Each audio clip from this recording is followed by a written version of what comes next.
అవి మనం తీసుకోకపోవడం వల్లనే ఎక్స్ట్రా హెవీ యాడ్ చేయడం అనేది జరుగుతుంది. ప్రకృతిలో దొరికేవి సహజ సిద్ధంగా మనకు దొరికేవి మనం తీసుకోకపోవడం వలన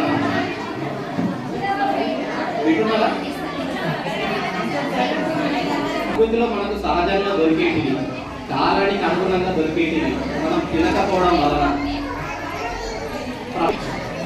కొన్ని అందించడం జరుగుతుంది. చిన్నపిల్లల వారి ఆరోగ్య రక్షణను ప్రభుత్వం తన బాధ్యతగా తీసుకొని ఇవన్నీ చేయించడం అనేది జరుగుతుంది.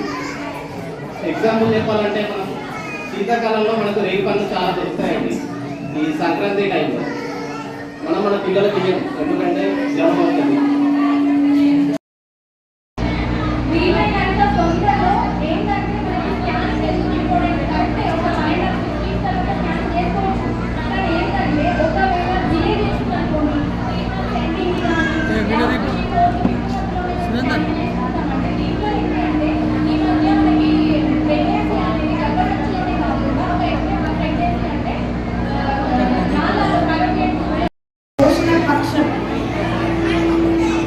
ఈ పోషణ పక్షం అనేది మనకి 15 రోజులు, పక్షం అంటే 15 రోజులు మొన్న 8వ తారీఖు నుంచి స్టార్ట్ అయింది 22వ తారీఖు దాకా.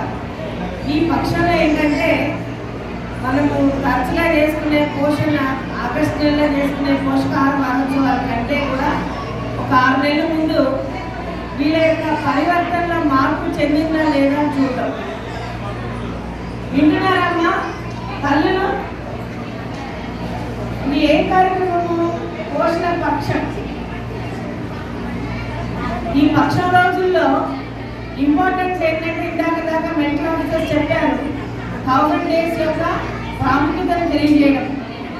ఎవరెవరైతే గర్భిణీలు, బాలింతలు, ఆ తర్వాత పిల్లవారి యొక్క 2 సంవత్సరాల వయసు వరకు ఆ బిడ్డల యొక్క అన్ని రకాల జాగ్రత్తలు పాటించాము. 1000 days యొక్క ప్రాముఖ్యత. ఆ తర్వాత శామ్యామ్ ఐడెంటిఫికేషన్. ఎవరైతే తీవ్ర లోప పోషణలో ఉంటారో పిల్లలు, వాళ్ళని గుర్తించడమే ఒక గొప్ప విషయం. అనుకోండి, ఖచ్చితంగా వాళ్ళకి మనము ట్రీట్మెంట్ చేయొచ్చు. శామ్యామ్ అంటే ఏంటో ఎవరైనా చెప్పగలరా?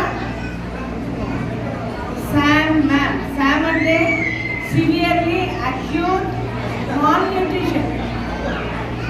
మ్యామ్ అంటే మోడరేట్లీ అక్యూట్ మాల్ న్యూట్రిషన్. అంటే పౌష్టికాహారానికి సంబంధించి